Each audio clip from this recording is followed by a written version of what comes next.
আসসালামু আলাইকুম বন্ধুরা, আমার চ্যানেলে আপনাদের সকলকে স্বাগতম। আশা করি আপনারা সকলে অনেক ভালো আছেন। আজকে আমি রান্না করেছি এঁচোড় বা কাঁচা কাঁঠালের রেসিপি। বন্ধুরা, এই রেসিপিটা মাংসের স্বাদকেও হার মানাবে। সবাইকে শুভেচ্ছা জানিয়ে শুরু করছি আজকের এই রেসিপি। আশা করি আপনাদের সকলেরই অনেক ভালো লাগবে। আমি এখানে একটা কাঁচা কাঁঠাল নিয়ে নিয়েছি। এখন কাঁঠালটাকে আমি কেটে দেখাচ্ছি। আমি প্রথমে হাতে একটু তেল মাখিয়ে নিয়েছি, কারণ কাঁঠালে আঠা আছে, হাতে লেগে যেতে পারে। বটিতেও তেল লাগিয়ে নিয়েছি। এখন আমি কেটে নিচ্ছি। আপনারাও এইভাবে কেটে নিতে পারেন।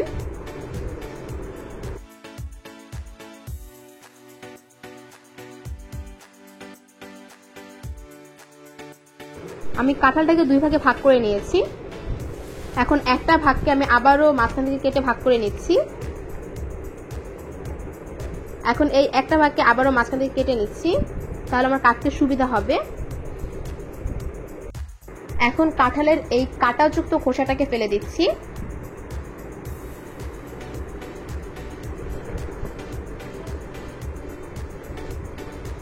এখন মাঝখান থেকে একটু ফেলে দিচ্ছি এইভাবে। এখন কেটে নেব।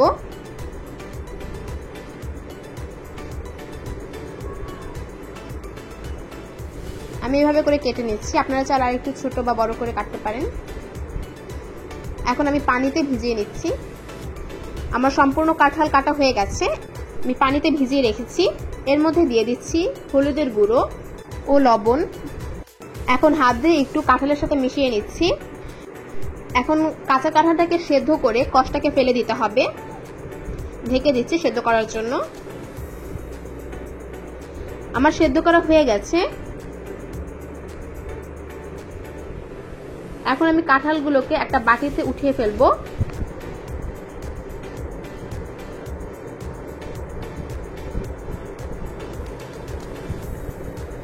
কাঁঠাল থেকে সব কষ ছাড়ানো হয়ে গেছে।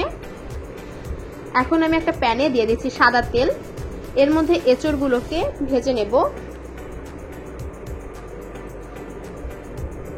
এঁচোড়গুলোকে লাল লাল করে ভেজে নিতে হবে।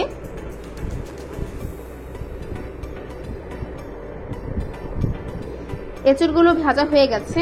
এখন আমি একটা বাটিতে তুলে নিচ্ছি। এখন ওই প্যানেই দিয়ে দিচ্ছি আবার একটু সাদা তেল। দিয়ে দিচ্ছি আলু। আমি আলুগুলোকে এভাবে কেটে নিয়েছি।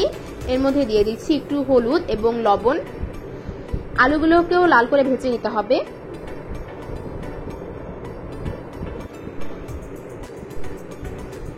আলুগুলো লাল করে ভাজা হয়ে গেছে। এখন আমি তুলে নিচ্ছি আলুগুলোকেও একটা বাটিতে। এখন ওই প্যানেই দিয়ে দিচ্ছি সাদা তেল। দিয়ে দিচ্ছি একটা চামচ আস্ত জিরা। দিয়ে দিচ্ছি 2টা তেজপাতা এবং 3টা এলাচ। এখন 1 মিনিটের মতো ভেজে নিতে হবে।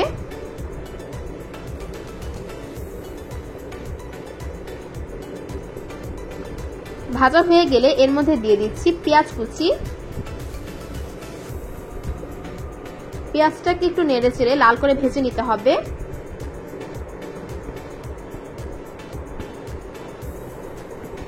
পেঁয়াজটা লাল করে ভাজা হয়ে গেছে। এখন এর মধ্যে দিয়ে দিচ্ছি একটু পানি, যেন পেঁয়াজটা না পুড়ে যায়। একটু নেড়ে চেড়ে নিচ্ছি। এখন এর মধ্যে দিয়ে দিচ্ছি 1.5 চা চামচ হলুদের গুঁড়ো, 2 চা চামচ মরিচের গুঁড়ো, 1 চা চামচ জিরা গুঁড়ো ও 1 চা চামচ ধনিয়ার গুঁড়ো। এখন মশলাগুলো দিয়ে নেড়ে চেড়ে নেব।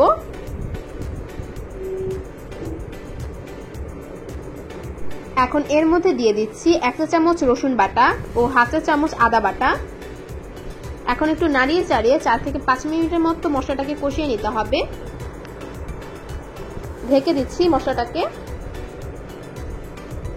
5 মিনিট পর এলাম। মশলাটাকে কষানো হয়ে গেছে।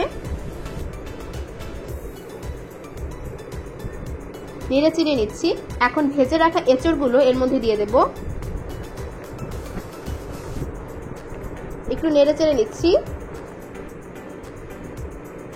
এখন এর মধ্যে দিয়ে দিচ্ছি স্বাদমতো লবণ। এখন নেড়ে চেড়ে আরো 2 থেকে 3 মিনিটের মতো কষিয়ে নিতে হবে।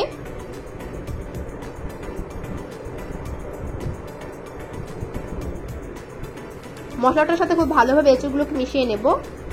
এখন ঢেকে দিচ্ছি। 3 মিনিট পর এলাম। এঁচড়গুলোকে কষানো হয়ে গেছে। এখন নেড়ে চেড়ে নিচ্ছি। এখন এর মধ্যে দিয়ে দিচ্ছি পরিমাণ মতো পানি।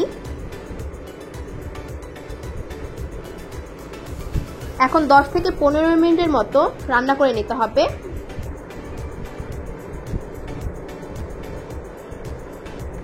ঢেকে দিচ্ছি। 15 মিনিট পর এলাম। আমার এঁচড়টা প্রায় রান্না হয়ে গেছে। এখন একটু নেড়ে চেড়ে নিচ্ছি। আমি এর মধ্যে দিয়ে দিচ্ছি এখন 1 চামচ গরম মশলা গুঁড়ো। এখন নেড়ে চেড়ে নিচ্ছি।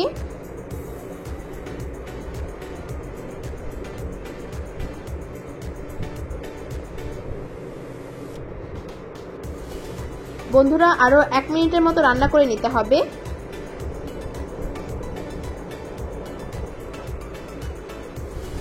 বন্ধুরা হয়ে গেছে আমার আজকের রেসিপি এঁচড় বা কাঁচা কাঁঠালের রেসিপি। বন্ধুরা আপনারা এই রেসিপিটা একবার বাসায় বানাবেন এবং খেয়ে দেখবেন মাংসের স্বাদও হার মানাবে এবং এই রেসিপিটা আপনারা বারবার করতে চাবেন। বন্ধুরা আমার ভিডিওটা যদি আপনাদের ভালো লাগে তাহলে লাইক, কমেন্ট, শেয়ার করতে ভুলবেন না এবং এরকম আরও রান্নার ভিডিও পেতে আমার চ্যানেলটা সাবস্ক্রাইব করে আমার পাশে থাকবেন। সবাইকে ধন্যবাদ।